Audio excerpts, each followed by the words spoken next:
요즘 방송에서 제공하는 투자 정보는 투자 판단에 대한 조언입니다. 방송에서 제공하는 주식의 가치, 가격 상승 및 가격 하락에 대해서는 방송사에서 보장하지 않습니다.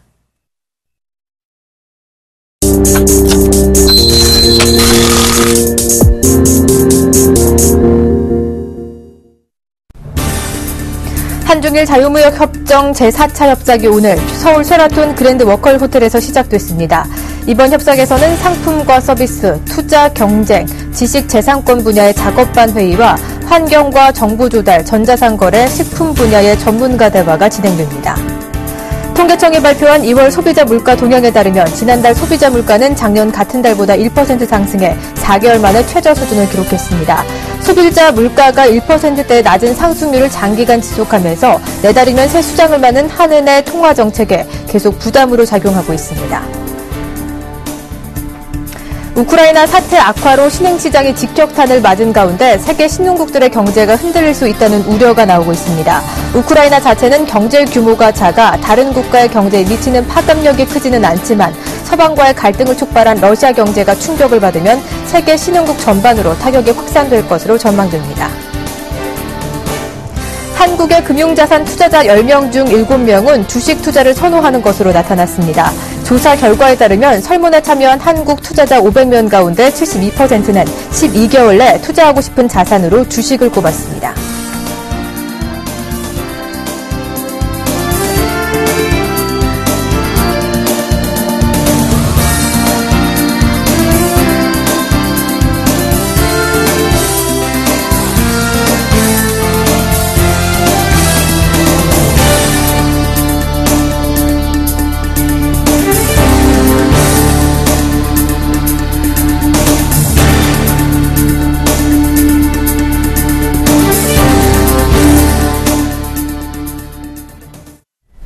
안녕하십니까. 오늘장 내일장의 정혜림입니다. 외부 악재에 의해서 단기적 조정을 받던 이 코스피는 진정 국면에 접어들긴 했지만 장 초반 낙폭을 축소해가던 코스피 외국인과 기관의 동반 매도세에 다시 한번 1960선 하회한 채 약보합권에서 움직이고 있습니다.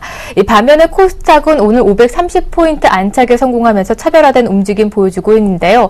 전일장에서 급등했던 이 달러와 환율은 오늘 안정세를 보이면서 1070원대 초중반대에서 강보합권에서 거래가 되고 있습니다. 오늘장 시장 분석 두 전문가와 함께 더욱더 자세히 들여다보도록 하겠습니다. 먼저 대신증권 글로벌 마켓 전략실의 이경민 연구위원과 함께하도록 하겠습니다. 안녕하십니까? 네, 안녕하십니까? 네, 이렇게 매월 초 약세 현장을 피해갈 수 없는 상황이라고는 하지만 기술적 조정을 넘어서 만약에 우크라이나 사태가 장기화로 펼쳐진다면 시장에는 악영향을 미칠 것 같은데요. 어떻게 평가하고 계십니까? 네, 11월 이후 매월 초 약세 흐름이 3월에도 이어지고 있는데요. 이번에는 우크라이나 사태가 투자 심리를 압박하고 있습니다. 단기 변동성 확대 요인으로 시장의 발목을 잡을 수 있는 부분인 건 확실하다고 볼 수 있겠고요. 사태가 장기화된다면은 국제 유가의 상승 흐름은 불가피할 것이고 곡물가에도 영향을 미칠 것입니다. 이렇게 된다면은 글로벌 전반적인 경기 회복세에도 부담을 줄 수 있는 부분이기 때문에 펀더멘털 모멘텀에 영향을 미칠 가능성을 배제할 수 없다는 판단을 하고 있습니다. 다만 러시아나 서방 세력의 입장 차이를 본다면은 이렇게 길게 끌고 갈 가능성이 높지 않다는 판단을 하고 있는데요. 우크라이나 사태가 크게 번지거나 전쟁으로까지 확산될 경우 서로에게 득이 될 수 있는 부분은 없기 때문입니다. 따라서 적절한 대화 속의 합의를 점차 찾아가지 않을까라는 생각을 하고 있는데요. 따라서 아직까지는 단기적인 불확실성 이슈로 판단을 하고 있고 이런 부분들이 어떻게 흘러가는지는 꾸준히 피드백을 하면서 체크해 나가실 필요가 있지 않나 생각을 하고 있습니다. 우선 우크라이나 사태에 대해서는 단기적인 불확실성으로 내다보고 계십니다. 중국 양회 개막과 함께 이번 주에도 22 통화정책 발표까지 이벤트가 많은 한 주입니다. 그래서 또 다른 이 상승 분위기를 반전시켜줄 만한 상승 모멘텀이 또 작용하지 않을까 궁금해지는데요. 마감 전략과 함께 살펴주시죠. 네, 당분간 코스피는 1950선, 그러니까 201선 위치한 1950선 전후에서의 지지력 테스트가 좀 전개되지 않을까라는 생각을 하고 있는데요. 이런 가운데서 5일 전인대 개최, 그리고 6일 22 통화정책 회의를 계기로 시장은 분위기 반전을 못이렇게 나가지 않을까 생각을 하고 있습니다. 전인대에서는 2014년 GDP 성장률 목표치를 어떻게 발표하는지가 중요한데요. 현재 시점에서는 한 7.5%, 그러니까 작년과 유사한 수준이 되지 않을까라는 생각을 하고 있고, 22 통화정책회의에서는 추가적인 양적 완화에 대한 그런 어느 정도의 가시성을 보여줄 수 있다는 판단을 하고 있어서 이런 부분들은 국내외 글로벌 금융시장에 좀 안도감을 줄 수 있는 부분이라고 판단을 하고 있습니다.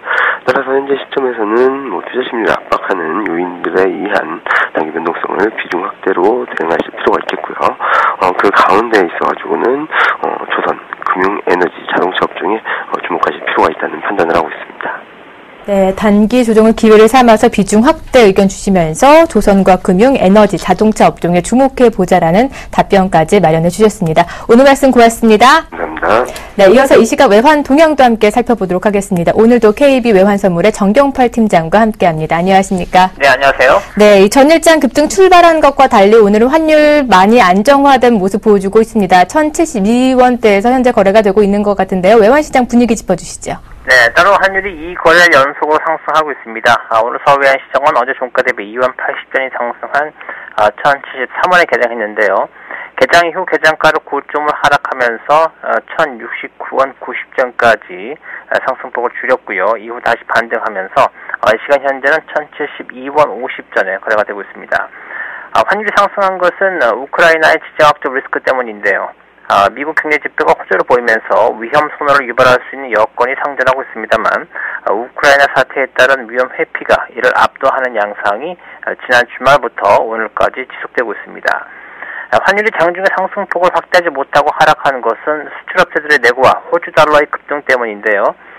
호주의 경상수지 적자폭이 감소하면서 호주 달러가 급등한 점이 원화의 강세로 이어졌습니다. 이후 코스피 지수가 낙폭을 늘리고 있는 점과 외국인들의 순매도가 이틀 연속 이어지고 있는 점이 환율의 하단을 지지하고 있습니다. 네, 이렇게 우크라이나 사태가 고조가 되면서 엔화는 다시 강세 조짐을 보이고 있고 또 신흥국 시장으로 자금 이탈이 우려가 되면서 외국인들의 매매 동향도 꼼꼼히 살펴봐야 할 시점이 아닌가 싶은데요. 향후 환시장 전망은 어떻게 내다보고 계신가요? 네, 달러는 어제 서울시장에서 1,075원 30전까지 상승했습니다만 아시아 시장에서 위험 통화들의 기술적인 반등과 이에 따른 수출업체들의 내고로 장중 1,068원 90전까지 하락하는 모습을 보인 바 있는데요. 오늘 역시 우크라이나 사태에 따른 환율 상승은 제한적인 모습으로만 나타나고 있습니다. 이것은 기본적으로 이번 사태가 외교적으로 수습이 가능하다는 쪽에 시장 참여자들의 기대가 기울어져 있기 때문으로 보고 있고요. 바로 이 점이 환율의 추세적인 상승에 대한 기대감을 약화시키면서 수출업체들의 내고를 유도하고 있기 때문에 달러 원이 대외 악재에도 불구하고 박스권을 벗어나기는 쉽지 않아 보입니다. 대외적으로는 호주 달러가 강보 압세를 보이는 점이 달러 원 상승을 제한할 수 있는 요소인데요.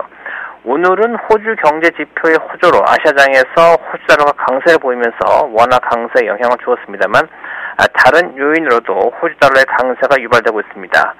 우크라이나의 지정학적 불안감에 따른 안전자산 매입세로 금 가격이 급등하면서 금을 수출하고 있는 호주의 호주 달러가 강세를 유지할 수 있다는 점에서 원화가 약세를 보이는 데는 제한을 줄 것으로 보고 있습니다. 따라서 달러 원은 우크라이나발 지정학적 요인에도 불구하고 상방 경직성을 지속적으로 나타낼 것으로 예상이 되고요.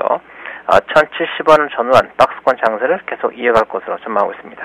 이렇게 대외 악재에도 불구하고 당분간은 1,070원대 박스권 예상하셨습니다. 이렇게 오늘 환시장 점검까지 KB 외환선물의 정경팔 팀장과 함께했습니다. 오늘 말씀 고맙습니다. 네, 감사합니다.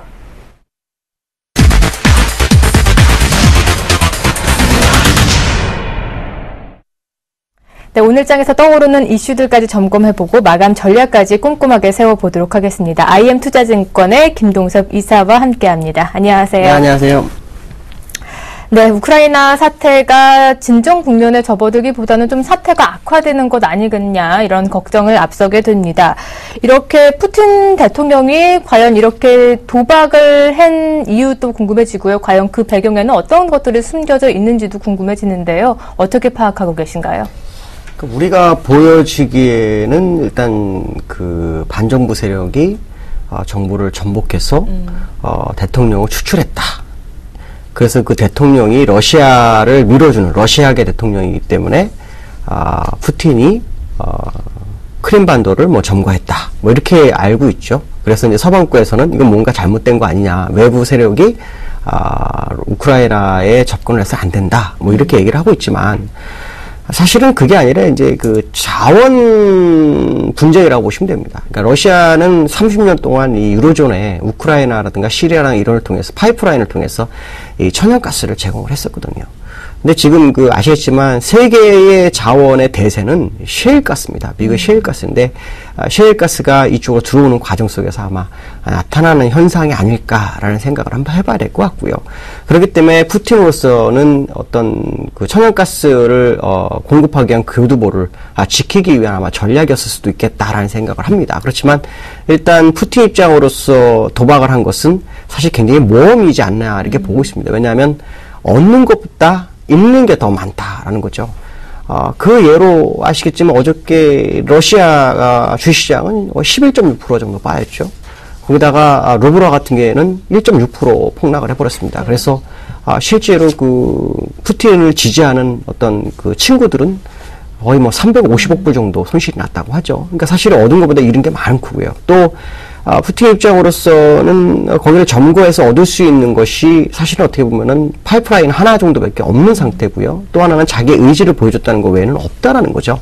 그렇지만 만약에 여기서 약간의 국지전이라든가 무력 충돌이 생기게 되면은 오히려 서방 국가에서는 그거를 명분으로 해서 시장에 접근할 수 있는 부분이 생기기 때문에 사실 푸틴으로서는 지금 일은 저질렀지만 사면 초과했다라고 좀 판단하고 있고요. 그 얘기는 결국 푸틴으로서는 빠져나갈 구멍을 찾을 확률이 굉장히 높지 않을까라고 보여주고 있습니다. 그 예로 어저께 제가 말씀드렸지만 메르켈이 제안을 한 것처럼 서로 협상할 수 있는 중재기구 합의에 일단은 중재부 설치에 합의를 하는 모습이 나왔거든요. 그 모습은 결국 푸틴이 일을 저지르고 나와 보니 일이 너무 커진 상황이다라고 보시면 될 것 같습니다. 네. 이렇게 잃을 것이 더 많은 상황에서 푸틴이 이렇게 왜 무모한 도박을 했는지가 궁금해지는데요. 만약에 성공을 했을 때, 또 실패를 했을 때 시장의 영향력은 다를 것 같은데 어떻게 내다보고 계신가요? 제가 볼 때는 이제 성공을 하게 되면은 푸틴으로서는 입지가 굉장히 커지죠. 러시아 내에서 자기의 어떤 의도를 시장에 보여줬다라는 거, 또 세계에 자기 힘을 과시했다라는 게, 이게 이제, 일단 대외적으로 보이는 거고요. 그 다음에, 일단 자기가 지키고자 했던 파이프라인을 지켰다는 것 정도에는 없습니다. 그러나, 실패를 하게 되면은 푸틴은 정치적으로 굉장히 좀 위험함을 좀 받을 수 있고요. 또 하나는 서방국가로부터 어떤 그 정치적으로 왕따를 좀 당할 수 있는 부분이 있고, 특히 소치에 하나 530억 달러를 들여서 러시아를 알리기 위해 노력을 많이 했었는데 이것도 다 물거품이 될 수 있고요. 또 러시아가 전 세계에 투자해 놓은 게 한 900억 불 정도 되는데 이것도 자산 동결이 돼서 쓸 수 없는 상황이 발생할 수 있고요. 또 외국인들이 러시아에 투자하는 그런 상황이 제한될 수 있다라는 거죠. 결국 러시아가 사실은 성공했을 때 실패했을 때의 모습을 보면 그 결과치가 너무 다르기 때문에 사실 이것은 누구나 예상할 수 있는 부분이겠지만 러시아가 어느 정도 합의를 하고 빠져나갈 확률이 굉장히 크다라고 봐야 되지 않을까 판단이 쓰고 있습니다. 네, 여러 상황을 조합해 봤을 때 무력 충돌까지는 이어지지 않을 것 같고 러시아 푸틴 대통령이 빠져나갈 구멍을 좀 찾는 모색을 하고 있는 것 같습니다. 이 버핏은 오히려 이렇게 우크라이나 사태를 통해서 지금이 기회다, 오히려 저가 매수의 기회다라고 말하고 있는데 이렇게 버핏도 사고 있다면 우리나라 시장 접근자들도 지금 저가 매수해도 좋은 걸까요? 일단 버핏이 투자의 규제죠. 아주 중요한 순간에 잘 저점에 들어가서 이익을 많이 냅니다. 2008년도에도 위기가 왔을 때 버핏은 오히려 주식을 늘렸죠. 그러고 난 다음에 엄청난 이익을 받는데요. 제가 볼 때도 지금의 어떤 우크라이나 사태는 크게 번지지 않을 거라고 저는 보고 있습니다. 이게 크게 번져서 얻어질 것이 별로 없는 상황이고요. 제가 볼 때는 결국 지금이 위기를 조장해서 오히려 시장을 흔들고 시장이 흔든 상태에서 저가에 매수할 기회를 가져온 것이 아닐까라고 본다면 버핏이 저가에 매수한다는 것처럼 우리나라도 역시 저가 매수가 한번 들어가 볼 필요성이 있다라고 보여주고 있고요. 제가 볼 땐 단기적으로 해결 가능성이 굉장히 높다. 물론 우크라이나에 대해서 푸틴이 자기 주장을 더 주장하기 위해서 시간을 끌 수 있는 부분이 있지만 이것이 무력 전쟁으로 가기는 거의 어렵지 않을까라고 판단을 하고 있습니다. 네, 단기적인 악재로 보고 저가 매수의 기회로 삼아봐도 좋을 것 같습니다. 그리고 어제 바로 한국은행 총재로 이주열 부총재가 내정이 됐습니다. 그 전에 김중수 현 총재를 본다면 정부와 불협화음이 있었고 이번에 새 총리로 임명인데 이주열 총재는 정부와 정책 공조를 잘 이루게 될까요? 아무래도 작년 한 해 동안 중앙정부하고 중앙은행이 불협화음이 사실 컸습니다. 그건 누구나 다 아는 사실이죠. 정부의 의지를 약간 중앙은행이 꺾어버리는 그런 상황이 많이 발생했고, 그것이 이제 시너지가 많이 나지는 않았습니다. 아마도 정부에서 이번에 지명자를 선택하는 데 있어서 아마 이 부분을 좀 감안했다면 아마도 이주열 지명자가 정부의 어떤 정책 공조에 상당한 어떤 도움을 좀 줄 확률이 상당히 높고요. 실제로 그 하는 내부에서도 신망이 두텁다고 합니다. 그 얘기는 결국 정부의 의견이 잘 이루어질 수 있는 부분이 있다라는 거죠. 여기서 우리가 중요하게 생각해야 될 것은 시장의 물가를 안정시키고자 하는 어떤 생각을 가질 확률이 상당히 높습니다. 그러면 지금 물가가 인플레이션이라면 금리 인상을 할 거고요. 디플레이션으로 가는 과정이라 그러면 아마도 금리 인하를 할 확률이 굉장히 높다고 봐야 되겠죠. 지금 상황으로 아마 시장에서는 거의 디플레 우려가 아직도 남아있죠. 인플레는 아니라고 판단한다면 결국 금리 인하 기조 가능성이 있습니다. 물론 지금 외국계에서는 올 하반기하고 내년 상반기까지 금리 인상을 논하고 있지만 우리나라 실상으로는 금리 인상이 쉽지가 않습니다. 왜냐하면 부동산이 전월세 가격이 매매가에 육박하는 상황이 발생하기 때문에 지금은 매매가 이루어질 수 있는 기회를 시장에 마련해 줘야 된다는 거죠. 그것은 결국 금리나 최선의 선택이라고 본다면 결국에서는 차기 총재는 정부의 정책을 더 강화시키기 위한 전략을 구상할 확률이 상당히 높고 완화적인 기조를 유지할 수 있다라는 기대감이 형성될 수 있지 않을까라는 생각을 해봐야 될 것 같습니다. 네, 이번에 이주열 총재가 내정이 되면서 어느 정도 정부와의 손발이 좀 맞지 않을까 싶습니다. 그전에 박근혜 대통령이 3개년 계획 발표하면서 박근혜 정부와 좀 손발이 잘 맞는 신임 총재가 내정이 된다면 우리 시장이 더욱 강한 장으로 갈 것이다라는 말씀해 주셨는데 어떻게 좀 도움이 될까요? 아마도 지금은 우리나라가 우크라이나의 발목을 잡혀 있는 것은 사실이지만 결국 이 우크라이나가 잘 해결된다면 일단 힘이 상당히 좀 많이 날 거라고 보여지고 있고요. 우리나라는 제가 볼 때는 3월에 아마 주가 상승의 시작으로 저는 보고 있습니다. 근데 지난번에 1월 달에도 굉장히 좀 힘들었다가 또 2월에는 괜찮아졌던 그런 모습이거든요. 근데 과거 전례를 보면 3월에 상당히 장이 좋았었다라고 본다면 월 초의 장세는 월 말을 위한 에너지 축적 정도로 보시는 게 좋지 않을까. 다만 좀 아쉬운 것은 다음 주가 또 쿼드러블이라서 그거에 대한 영향은 약간 있을 수 있는 부분을 좀 생각해야 될 것 같습니다. 네. 오늘 약보합권의 조정을 받고 있습니다만 그동안 좀 주가를 끌어올렸던 전차군단의 약세임에도 불구하고 크게 주가가 밀리지 않는 모습입니다. 그만큼 좀 우리 시장 체력이 강해졌다라고 해석해봐도 좋은지요? 일단 아침에 이제 삼성전자가 좀 많이 빠졌다가 네. 지금 많이 회복을 했거든요. 자동차 중 완선 자동차들은 약간 하락 기세를 유지하고 있고, 그다음에 전자업종들은 약간 이제 강세 국면으로 변하는 모습인데요. 오전에 오히려 전자 전기가 하락한데도 불구하고 시장으로 더 강했습니다. 그 얘기는 삼성전자라든가 전기전자를 대표하는 종목들 또 자동차 대표하는 종목들 시가총액이 상당히 큰데도 불구하고 이겨냈다는 것은 일단 시장의 어떤 체력이 굉장히 강해졌다라는 생각을 해봐야 될 것 같고요. 그 얘기는 전차 종목의 어떤 시가총액을 받아가는 종목군들이 형성되고 있다라고 봐야 될 것 같고 이것은 상당히 긍정적으로 봐야 될 것 같습니다. 왜냐하면 우리나라가 3년 동안 전차 종목의 선전에서 시장을 방어했지만 다른 종목들은 많이 힘이 약세의 모습이었는데 다른 종목으로 이 힘이 몰려간다는 얘기는 주가가 상승할 때는 상당히 빠르게 상승할 수 있는 계기가 될 수도 있다라는 생각을 해봐야 될 것 같습니다. 네. 우크라이나 사태는 일시적 조정으로 보고 계셨고 그리고 신흥 정부와 손발이 잘 맞을 수 있는 신임 총재까지 부임을 한 상태입니다. 이렇게 시장 상승 재료들이 축적돼 가고 있는 상황에서 일시적인 기술적 조정을 받고 있지만 이 기회를 오히려 저가 매수 타이밍으로 잡아보셔도 좋을 것 같다라는 답변까지 들을 수 있었습니다. 오늘 이 시간 함께해 주셔서 고맙습니다. 네, 감사합니다.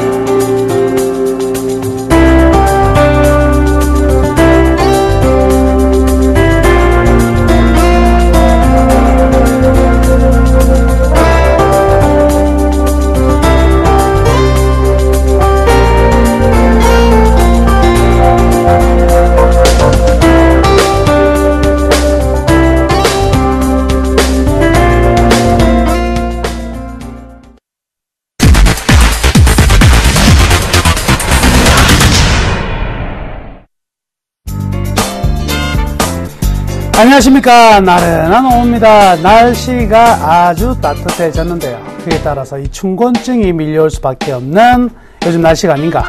시장도 춘곤증이 올 만큼 올 수밖에 없는 시장의 흐름들이 지금 나타나고 있습니다. 그런데 장 초반보다 굉장히 흐름이 좋아지고 있죠. 외국인들 같은 경우는 프로그램 매도를 많이 내보고 있지만 종목별로는 상당 부분 매수로 전환되는 종목들이 나타나고 있는 상황을 본다면 역시 이번 시장은요 계속해서 가는 시장이다. 조정이 있더라도 그냥 얼마든지 편안하게 맞고 가도 된다. 이렇게 말씀해 드리겠습니다. 오늘 장 특징주 어떤 종목을 가져왔냐면 안랩을 가져왔어요. 안랩. 과거 안철수 연구소죠. 오늘 같은 경우 주가가 상당히 좀 조정을 받고 있어요. 어저께죠. 안철수 신당 창당 관련해가지고요. 전일 급등했거든요. 바로 오늘 매물이 터져 나오고 있습니다. 아무래도 기업 가치 대비 상당히 좀 고평가된 부분에 대한 내용들이 나오면서 오늘 좀 떨어졌다 이렇게 봐야 될 것 같고요. 최근에 보면 이 안철수 신당뿐만이 아니라 이 서울시장 관련해가지고요. 이 정몽준 테마 이런 것들도 나타났었고요. 이 정치 테마는 해마다 정치 시즌만 되면 왔다가 가고 이러는데 이 과연 이제 이런 거를 어떻게 맥락을 잡아가지고 투자를 해야 되느냐 이 부분이 굉장히 중요한 것 같아요. 제가 주말에 이 무료 온라인 방송을 통해서 이런 말씀을 드렸었거든요. 이 정부의 정책에 순응하자. 그 부분은 굉장히 중요한 부분이다. 이렇게 말씀해 드렸었는데, 과거 이제 노무현 정부 때 같은 경우에는 수도 이전과 그리고 바이오가 있었고요. MB 정권 같은 경우에는 4대강 개발과 그리고 에너지 부분이 중점적인 부분이었고, 그러면 이번 박근혜 정부 같은 경우에는 건설, 즉 내수 경기 부양과 ICT 쪽에 맥을 가지고 있다. 이렇게 말씀해 드렸습니다. 근데 노무현 정부 시대의 이 수도 이전 관련 종목들은요, 굉장히 많이 올라갔다가 전부 다 제자리에 들어왔죠. 그리고 MB 정부 시대의 4대강 관련 종목들도 한 무려 30배씩, 50배씩 올라갔지만 결국 다 제자리에 와 있다. 그러나 에너지 관련 주식이나 그리고 뭐 2차 전지도 마찬가지일 것이고요. 바이오 주식들은요, 아직도 굉장히 많이 가고 있다. 이렇게 봐야 될 것이거든요. 자, 무슨 이야기를 하려고 제가 이 이야기를 꺼냈냐면, 기업의 테마는 전부 다 단발성이 모든 재료가 돼요. 근데 이 테마가 글로벌 트렌드하고 맞물려가지고, 이게 테마가 아니라 실제 실적이 좋아지는 것으로 이어진다면, 이 산업과 이 기업은 계속 롱런할 수 있다. 이렇게 봐야 될 것이거든요. 그러니까 최근에 일어나고 있는 이 정치 테마군들에 관련된 종목들을 보면은, 무조건 테마주는 안 좋은 건 아니에요. 그 테마 속에서 이 기업은 그거와는 별도로 저평가되어 있었는데 테마주로 분류가 되어가지고 재평가되면서 올라가는 종목들도 있거든요. 사실 그런 종목들은 충분히 관심을 가져봐도 된다. 이렇게 말씀해 드리고자 하는 거예요. 그럼 결국 제가 오늘 특징주를 안랩을 선택한 이유는 자, 그러면 이런 이야기를 하려고 하는 것인가? 테마주냐 아니면 진짜 그냥 기업의 안랩이냐 여기에 대한 분석이 분명히 따로 병행이 되어야 된다. 이렇게 여러분께 알려드리고 싶어서 이 종목을 선택했다. 이렇게 보시면 되겠습니다. 여튼요, 오늘 수급 동향을 보면은요, 안랩은 지난, 대선 테마가 불고 나서 이후에는요, 아예 연기금고 기관은요, 쳐다보지도 않아요. 제가 오늘 그 안랩이 과연 기관들의 리포트가 있나 하고 있잖아요. 안랩에 대한 기관 리포트를 보니까 2009년 3월 달에 안철수 연구소 일대의 리포트 이후에 리포트가 단 하나도 없습니다. 희한해요. 그만큼 어떤 측면이죠? 기업의 애널리스트 같은 경우는 분석 대상이 되지 않는다. 이렇게 보고 있다. 이렇게 볼 수가 있겠네요. 그래서 연기금고 기관은 전혀 수급에 영향을 미치지 않는 상황이고요. 반면 2월 들어서는요. 외국인들이 간헐적으로 지금 매수가 조금씩 들어오는 이런 흐름들이었습니다. 오늘 같은 경우는 전혀 외국인 기관 흐름들 없다. 이래 보시면 되고 결국 지금의 안랩의 주가는 누구로부터 형성이 된다? 개인 투자자들의 수급에 의해서 주가가 형성된다. 이렇게 볼 수가 있겠네요. 그렇다면 개인 투자자들이 소위 말해서 개미 군단이 주 수급원이다. 이런 종목들이 잘 가는 종목들 보셨어요? 못 가요. 왜냐면 기저가 없거든. 어떤 사람은 죽으라고 사는데 어떤 사람은 죽으라고 또 팔아요. 그리고 어제 샀는데 오늘 파는 사람도 있고 오늘 사가지고 그냥 묵혀두는 사람도 있고 워낙에 제각각이기 때문에 주가가 기조 있는 방향성이 나타나지 않는다. 이렇게 생각하시면 되겠네요. 자, 그러면 안랩을 통해서 우리가 중요한 관찰 포인트 몇 가지를 짚어봐야 되겠는데, 첫 번째, 정치 테마주는 항상 그랬습니다. 전부 다 언제나 일회성 시세로 전락하더라. 그래서 작년 대선 테마 이후에 일회성 다 제자리 왔고, 최근에 다시 이제 신장당당해서 움직이지만 역시 이틀 만에 거의 뭐 제자리 들어오는 이런 흐름들이 나타나고 있다, 이렇게 봐야 될 것 같고요.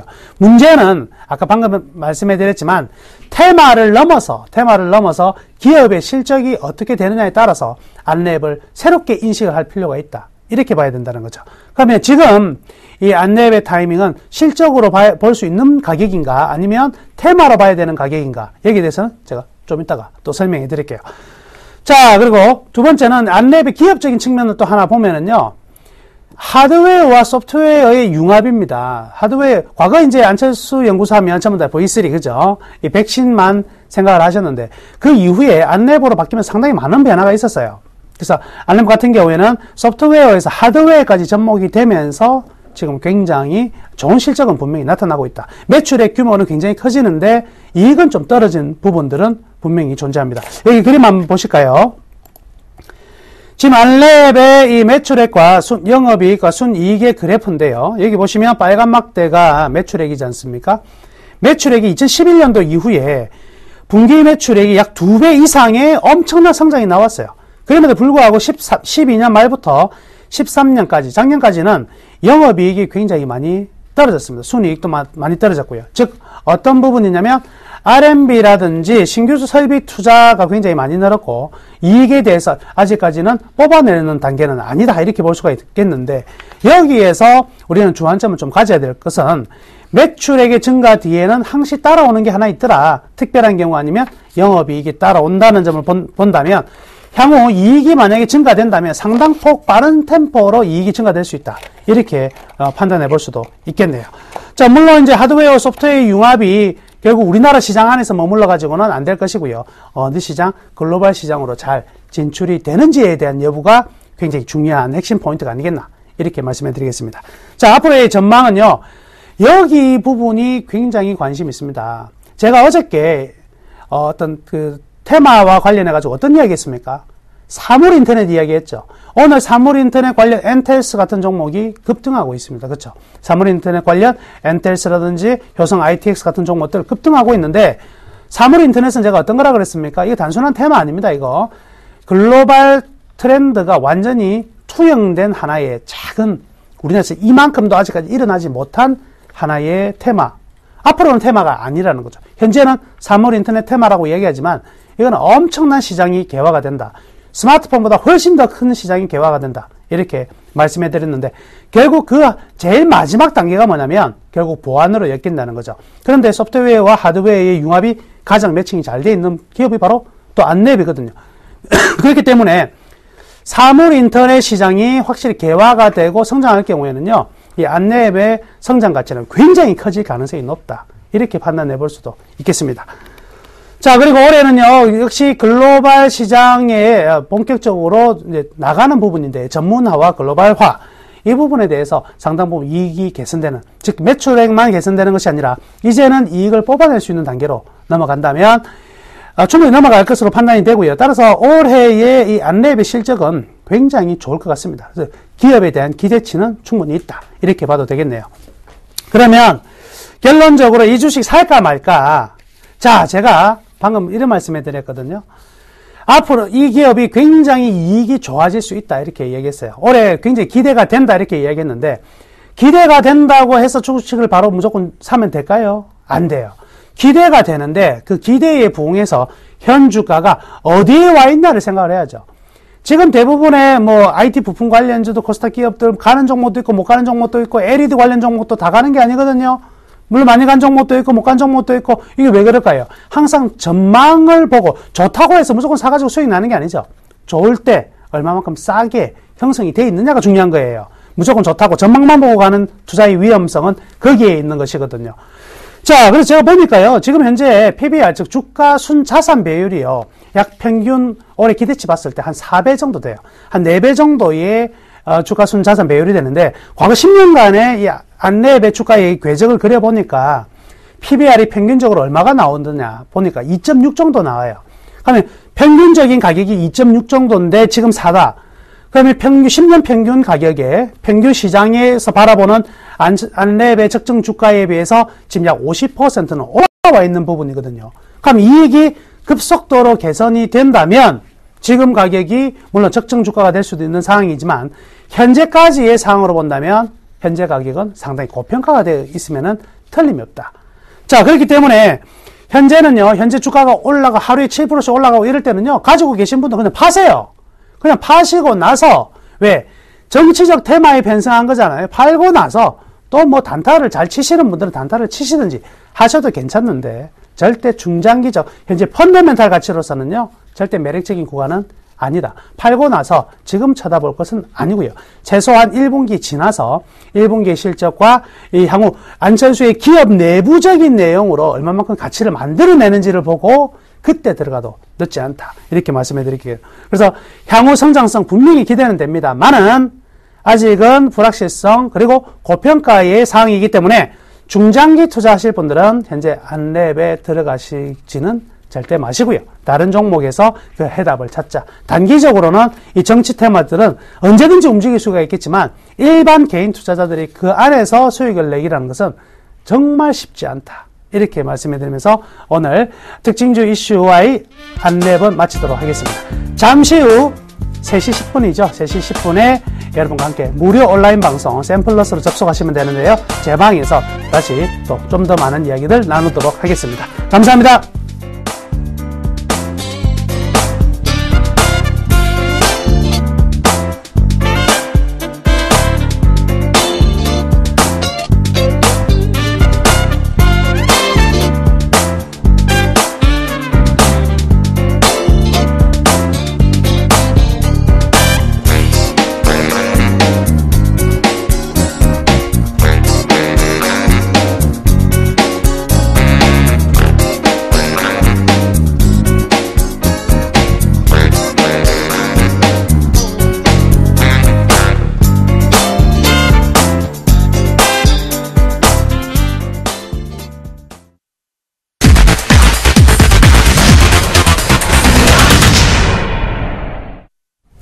어제와 마찬가지로 오늘도 외국인이 현 선물 시장에서 모두 물건을 내다 팔고 있습니다. 선물 쪽 동향도 함께 꼼꼼히 체크해보죠. 선물왕주쌤 김도영 멘토와 함께합니다. 안녕하십니까? 네, 안녕하십니까. 네, 오전장부터 외국인 매도세가 거셌는데 오후장 들어서도 외국인이 5천억 원이 넘는 물량 쏟아내면서 나홀로 매도 확대 중입니다. 개인과 기관이 매수하면서 방어하고 있지만 시장 하방으로 열려져 있는데요. 오후장 대응 전략과 함께 황금 라인 한 번 더 잡아주시죠. 네, 일단 시장이 어제와 오늘 전체적으로 변동성 포인트 자체가 좀 줄어들기 시작했습니다. 그 얘긴즉슨 지금 동시 만기를 앞두고 있는 상태에서 숨고르기가 들어가고 있다라고 보시면 좋겠고요. 이것이 단순하게 유가증권 시장과 선물 시장 쪽의 외국인들의 매도 포지션들이 확대가 됨으로 인해서 시장의 조정포가 강하게 열린다라고 보실 수는 없겠고요. 특히나 선물 시장 쪽에서는 더더욱더 그 부분은 아닙니다. 바로 기관계 쪽의 매수 유입 강도 자체가 확대가 되면서 오후장에 장대 음봉이 하나가 부러졌다라는 관점으로 보셔야 될 것 같겠고요. 이는 프로그램 베이시스를 컨트롤하기 위해서 만들어졌던 인위적인 부분이다라고 보실 수가 있겠습니다. 제한적인 변동성을 만기 앞둔 상태에서 좀 지루하게 횡보, 즉 현재 선물 시장 쪽의 변동 포인트는 전체적으로 고점과 저점을 놓고 봤을 때 1.2포인트 내외입니다. 그렇다고 한다면 변동성이 상당히 확 줄었다라는 것을 보실 수가 있겠는데요. 이는 동시만기를 앞두고 있는 시점에서 이제 다시 스타트점에서 움직이고자 한쪽으로 쏠리고자 하는 대응이다라고 보시면 좋겠고요. 현재 외국인들의 매도 포지션이 상당히 확대가 되고 있는데요. 나홀로 매도가 확대가 되고 있습니다. 이 부분은요. 기존의 위쪽 상단을 뚫어주면서 끌고 올라왔었던 지난주 수목금에 계속 오후장에 들어올렸던 매수세들이 일부 빠져나간다라는 흔적 쪽으로 좀 보셔야 될 것 같습니다. 이 부분은 미결제 추이를 가지고 해석하실 수가 있겠는데요. 현재 미결제 11만 6천 계약, 그렇다고 한다면 일부 단기적인 물량들은 좀 빠져나갔다라고 보실 수가 있겠고요. 옵션 시장 쪽의 추이를 놓고 보면 현재 콜옵션 쪽의 개인들 추가 반등 다시 한번 모색할 수 있다라는 부분으로 가져오고 있겠고요. 또한 시장 역시도 충분히 다시 한번 낙폭을 조금 줄이는, 변동폭을 좀 줄이는 강도들을 만들어낼 수 있습니다. 지금 장대 양봉이 만들어지는 그 비추세 구간의 영역들이 충분하게 나올 수 있는 구간이겠고요. 외국인과 기관계 매도 우위 쪽으로 잡혀가고 있는데 이는 금액으로 형성이 되어 있기 때문에 전체 도합 시장의 오늘장으로 분석하는 거지 이 부분은 잘못 해석가 지금 조금 왜곡될 수가 있습니다. 풋옵션 추이를 보면 콜옵션 대비해서 거래가 좀 한산하게 되고 오늘 오전 출발과 마찬가지의 모습에서 좀 더 변동성이 확대가 되지 못하다 보니까 풋옵션 쪽의 추이가 거의 올스톱돼 있다. 얼음으로 좀 붙어있다라는 관점으로 보실 수가 있겠고요. 프로그램 쪽 베이시스를 통해서 움직임의 변동은 생기고 있습니다. 특히나 비차익 쪽의 움직임 핸들링 자체가 특징적으로 잡혀 있는데요. 이는 차익 쪽에서는 철저하게 그 값에 대한 차이, 오차값의 부분에서 변동성을 가지고 이용하는 것이고 매수 차익 잔고와 매도 차익 잔고가 비차익은 바스켓 쪽으로 전체적으로 이 차익을 가지고 하는 것이 아니라 시장의 분위기를 형성시키는 역할을 하기 때문에 보니까 거래 자체가 좀 많이 보인다라는 관점으로 보실 수가 있겠는데요. 현재 기준점에서 베이시스 오늘 깊은 백워에서 출발했다가 얕은 백워로 들어왔다가 이 부분이 다시 지금 컨텐코 상황까지 올라와 있는 상황인데요. 그만큼 지금 이 프로그램의 체질 자체가 깨끗하게 나오지는 않고 있습니다. 하지만 프로그램의 베이시스의 움직임이 시장의 영향력은 상당히 강화되고 있다라고 보시면 좋겠고 깨끗하지 못하다라는 것은 비추세 부분 쪽에서 우리가 예측으로 베이시스가 여기서부터는 이렇게 땡겨서 올라갈 것이다. 아니면 내려올 것이다.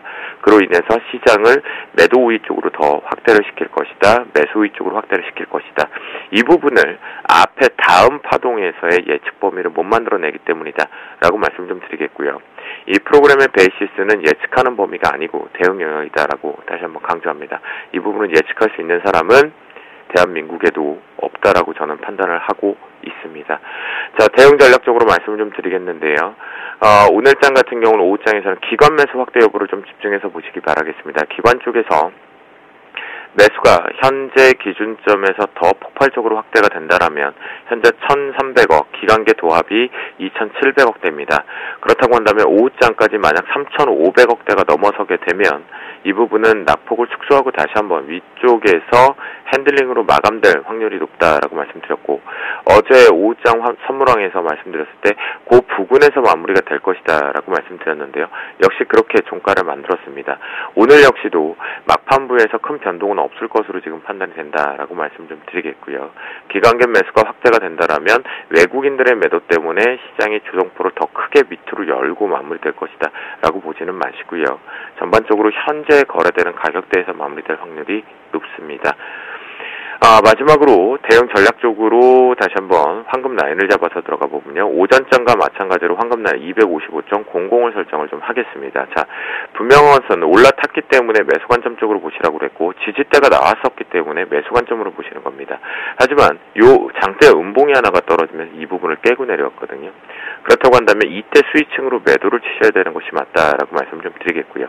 현재 기준점에서 이 장대 음봉을 만들어낸 것은 무엇이었냐? 프로그램 쪽에서 비차익을 유발시키면서 떨어졌다라고 보실 수가 있겠고 이 부분 속에서 시장의 청산성 속도가 빨라지고 있다는 부분입니다. 그렇기 때문에 기관 쪽의 매수의 강도를 좀 잘 보자. 차익이 아니겠고요. 강도를 잘 보자라고 말씀 좀 드린 거고요. 현재 255.00을 기준으로 저항대가 또다시 한번 발견이 되고 있는데요. 자, 여기서요. 여러분들께 생각하시는 게 이렇게 갈 것이다, 위로 갈 것이다 예측을 해서 대응하시는 것이 아니라 조금 더 비싸게 사더라도 확인하고 사는 겁니다. 주식도 마찬가지입니다. 현재 주식에서는 일부 종목군들이 지수 관련된 종목군들이 좀 아침부터 어제와는 사뭇 다르게 출발되었다라고 말씀 좀 드렸고요. 그런 관점이기 때문에 매수 포지션이 초반에 선물왕 쪽에서 잡힌다 오전장에서 말씀을 좀 드렸던 부분입니다. 어제하고는 분명히 판이하게 다르다라고 말씀 좀 드렸는데요. 그만큼 현 선물관의 이 서로 간에 해석하는 방법들을 정확히 알고 계셔야 된다. 그래야 파생이 조금 더 편안하게 대응할 수가 있고 주식은 오히려 더더욱 더 편안하게 대응할 수 있다라고 말씀을 좀 드리겠고요. 현재 오후장에서는 지금 기관계 쪽의 포지션이 좀 확대될 가능성을 좀 열어두고 있기 때문에 올라타서 지지력, 첫 번째 캔들 쪽에서 올라탔다. 그리고 지지력이 나와서 255.00을 지켜준다라면 이때 매수를 잡고 짧게 대응하시면서 수익을 마지막으로 좀 챙겨보시는 전략도 좋겠다라고 말씀 좀 드리도록 하겠습니다. 네, 현재 기관이 2,800억 원가량 순매수해주고 있는데 3,500억 원이 넘어서든지 기관 매수 확대 여부 꼭 체크해 보시고요. 오전장과 같은 황금 라인 255.00 잡아주셨습니다. 오늘 말씀 고맙습니다. 네, 감사합니다.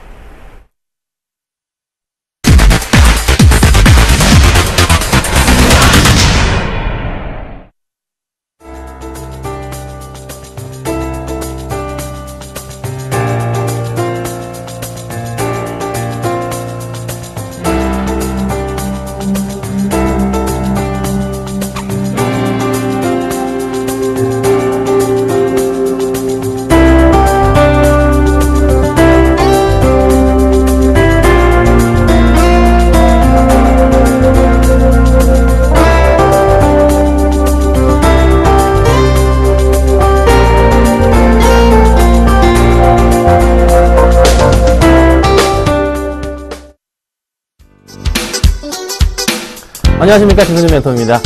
자, 시장이요, 다시 한번 조금 불안해지고 있습니다. 코스피가 좀 많이 흔들리고 있죠. 그리고 코스닥은 네, 오전 상황이랑 크게 다르지 않네요. 자, 그래서 코스피가 1955포인트 상황을 보여줍니다. 좀 약간 불안하실 수도 있는 그런 장이에요. 우크라이나 사태 오전 얘기 제가 말씀드렸는데, 셰일가스 싸움이라고 제가 말씀을 드렸습니다. 그 부분 인식하시고요.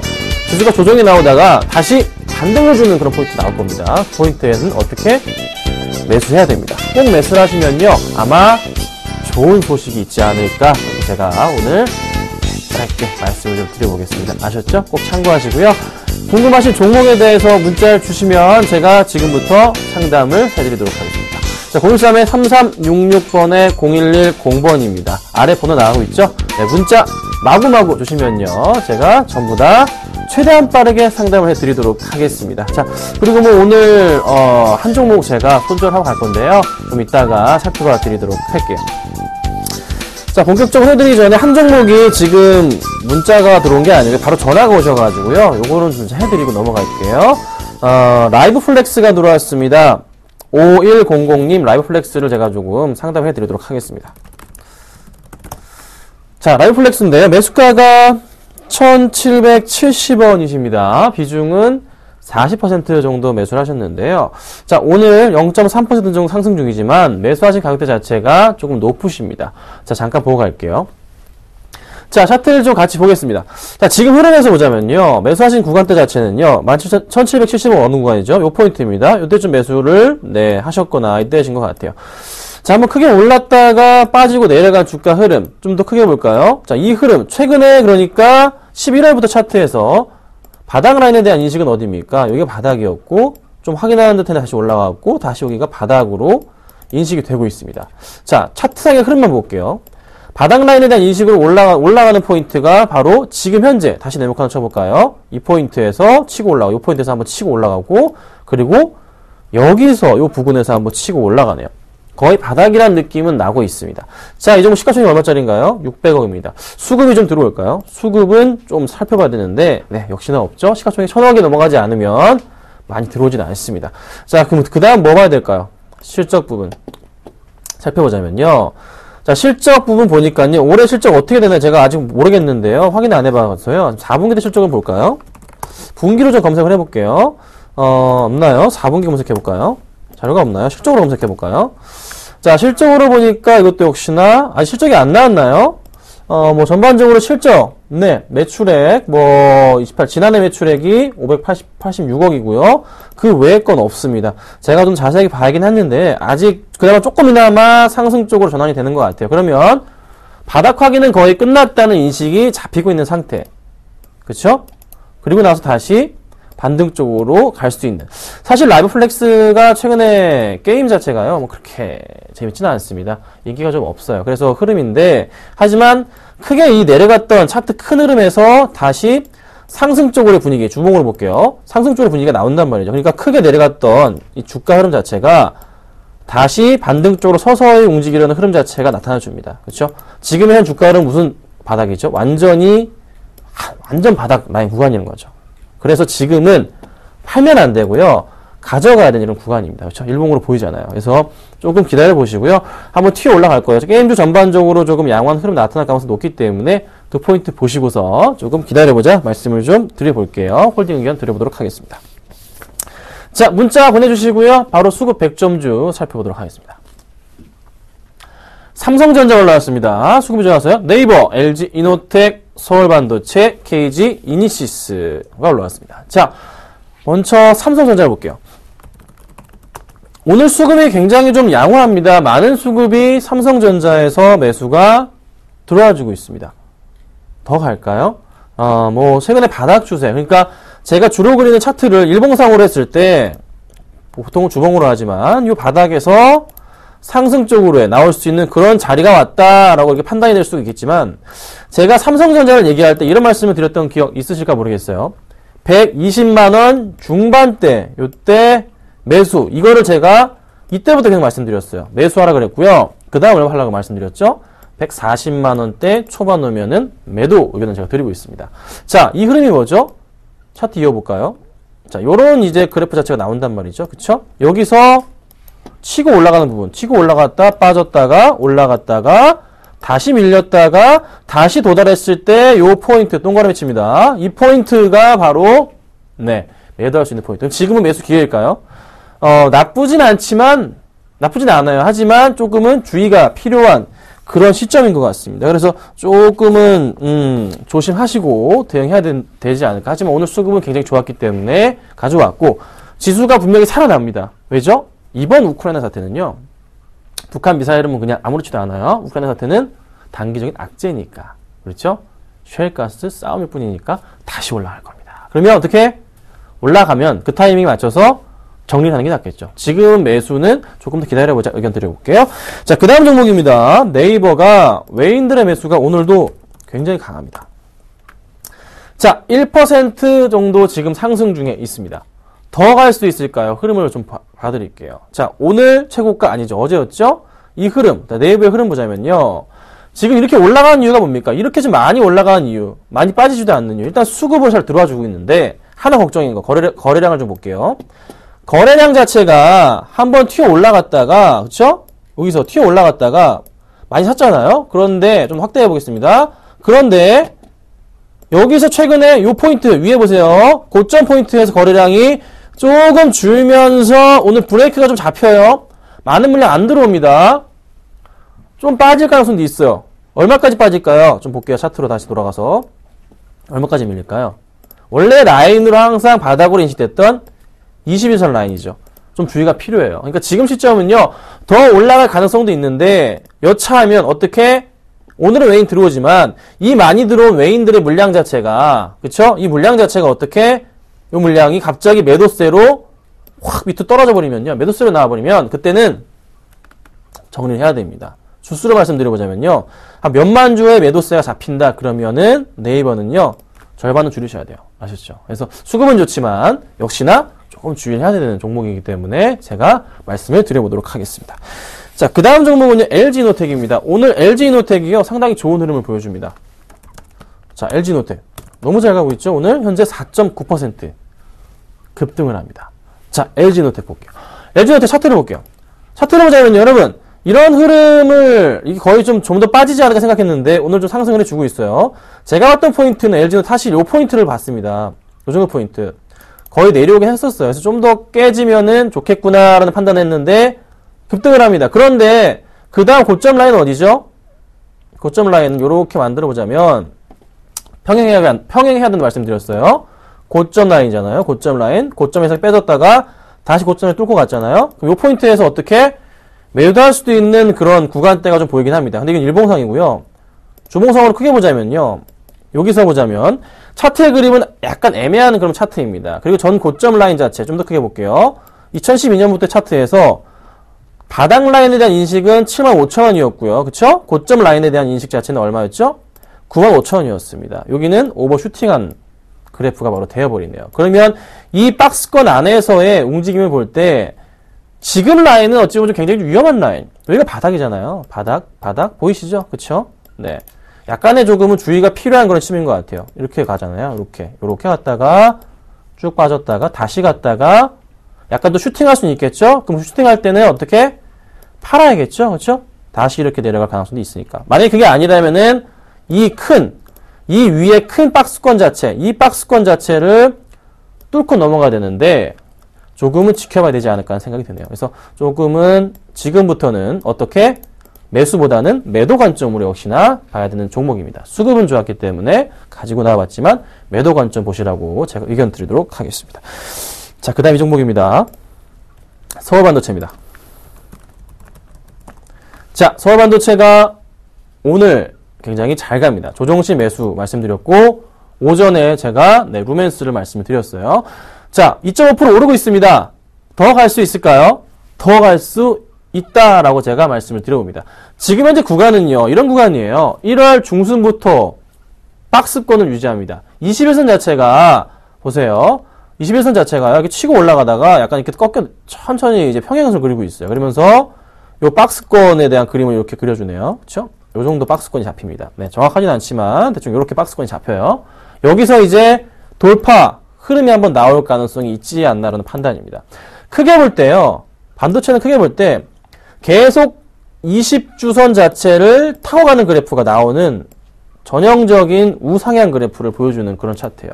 가장 매수하기 좋은 시점은 제가 항상 말씀드리는 요 포인트 한 45,000원, 뭐 4,000원 되지만 그래도 지금 시점 일봉으로 볼 때, 일봉을 좀 더 크게 볼 때는 그래도 어찌됐던 매수하기엔 나쁘지 않았던 자리가 이 박스권 하단 부분으로 잡혀주면서, 그쵸? 거의 하단 부분이었잖아요. 여기도 그걸 매수할 수 있는 기회가 있었던 거죠. 그래서 지금 현재 구간 자체도 제가 볼 때는 박스권을 한번 돌파할 수도 있는 그런 가능성이 높다고 판단이 되는 게 수급입니다. 자, 최근의 수급은요, 외인들이 좀 들어오는 기간이 나가는 흐름이었지만, 오늘 수급을 살펴보자면요, 잠시만요, 보니까, 자, 외인들과 기관들이 같이 매수를 해주는, 많은 물량을 매수를 해주는 포인트가 잡힙니다. 외인이요, 44억, 기관이 45억을 투신과 보험과 연기금에서 매수를 해줍니다. 적은 물량이 아니에요. 같이 매수해주고 있다고요. 그래서 한 번 더 내일장에서 튀어 올라갈 수도 있는 그런 가능성. 그러면 차트 그림 여기서 어떻게 이렇게 횡보해 주다가 이렇게 위로 갈 수도 있는 가능성이 열려있지 않나 판단이 됩니다. 그래서 잘 보셔야 되지 않을까라는 판단이 들고요. 조정 시간에 역시나 매수 의견 드리고, 지금 구간 때 조금 더 밀리면 좋겠지만 뭐 나쁘진 않은 가격인 것 같아요. 제가 볼 때는 한번 돌파할 가능성이 있기 때문에 관심 있게 보시라고 말씀을 드려봅니다. 자, 그 다음 마지막 종목입니다. 자, KG 인시스예요. 지금 몇 프로 갑니까? 놀라지 마세요. 7% 급등 중입니다. 자, KG 모빌리언스 어떻게 되고 있나요? 아이고, 죄송합니다. 모빌리언스 지금 3%. 자, 모빌리언스. 어제 이제 그젠가요? 제가 모빌리언스를 추천드렸는데, 수급이 더 이니시스보다 나았기 때문에 추천드렸습니다. 그런데 이니시스가 먼저 올라가네요. 먼저. 왜 그렇죠? 수급이 없던 게 좋아지니까 그냥 먼저 서로 기관들이 담았고, 모빌리언스는 이건 담았으니까 조금 느긋했던 흐름은 있었어요. 근데 이니시스 수급을 오늘 살펴볼게요. 살펴보자면요, 정말 많은 수급이 잡혀줍니다. 보세요. 코스닥 종목이죠. 외인들이 지금 10억 이상, 기관들이 12억 이상 매수를 보여주는데 아마 더 많은 물량을 담을 겁니다. 최근에 수급에서 보자면 기관들만이 매수하고 외인들은 약간 쉬는 모습이었는데, 그렇지만 기관들이 많은 물량을 매수해주면서 오늘 주가를 좀 끌어올려주는 모습이 포인트로 잡히네요. 제가 왜 모빌리언스 추천을 드렸었죠? 모빌리언스? 사기도 힘들 것 같은데 추천을 드렸습니다. 그런데 더 가죠? 왜죠? 수급은 이렇게 많은 물량이 들어오니까. 오늘 수급도 마찬가지로 모빌리언스도 많은 물량이 들어옵니다. 그렇죠? 역시나 이니시스만큼 기관들이 많은 물량을 사주고 있어요. 자, 이 포인트가 뭡니까? 갤럭시 S 나올 때마다 간다 말씀드렸습니다. 그렇죠? 4월입니다. 역시나 좋은 종목인 만큼 제가 말씀을 드렸으니까요. 걱정 마시고서 가져가시라. 이렇게 제 의견을 드려볼게요. 상담을 좀 해드리겠습니다. 문자가 굉장히 많이 오는데요. 볼게요. 자, 지금 들고 있는 종목군 하나가 있기 때문에 상담해드리겠습니다. 두산인프라코인데요. 매수가가 12,000원에 8466님이 매수를 하셨습니다. 정말 좋은 타이밍에 30% 정도 매수를 해주셨네요.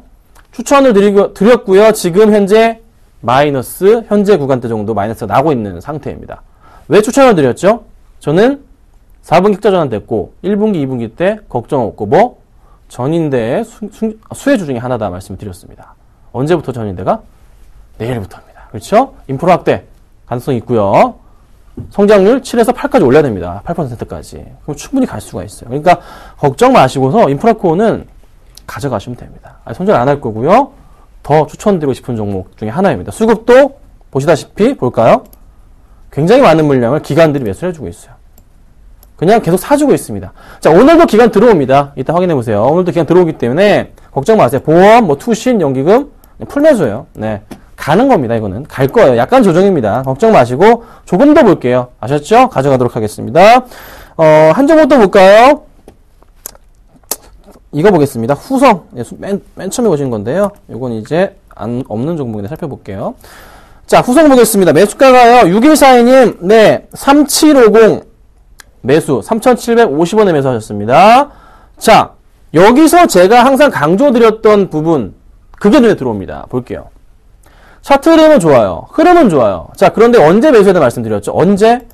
바닥을 이어라 바닥을 이어라 말씀을 드렸습니다. 바닥을 이어라. 항상 말씀드리잖아요. 그럼 여기가 바닥인데 3,750원 라인은 이 고점 라인에 대한 부분으로 인식이 되죠. 이 정도 포인트. 네, 그렇죠? 여기 다시 터치하고요. 이 포인트가 잡힙니다.